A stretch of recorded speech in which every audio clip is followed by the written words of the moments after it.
ఉన్నదాల్లో సద్వినియోగం చేసుకోకుండా దానిలో ఇవన్నీ పెంచుకోవటం అన్నారు.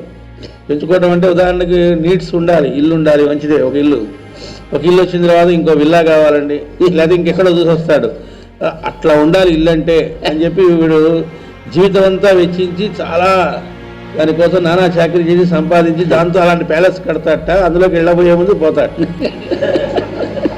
ఇప్పుడు ఏమైంది అన్నారంటే ఇచ్చిన జన్మని దేనికి చేసుకున్నాడు అంటే ఆ ఇల్లు కట్టి అదే టార్గెట్ దానికి ఇచ్చారా. ఇంకోటి ఉంటే అట్ట మాస్టర్ గారు చెప్పిన ఉదాహరణ బ్రహ్మాండమైన అంటే ఎలా దుర్వినియోగం చేసుకుంటున్నామో చెప్పడానికి బ్రహ్మాండమైన ఇల్లు కడతాడట, కానీ దానిలో చిన్న గదిలో వాడు ఇరుక్కొని ఫ్యామిలీ అంతా ఉంటారట, మిగతా అంతా దక్కిస్తాడట. అంటే జరిగింది ఏమిటి అంటే వాడికి రుణపడి ఉన్నట్ట, వీడు ఇల్లు కట్టి ఇచ్చాడట, వాడు అద్దిస్తే ఇచ్చి ఉండొచ్చు.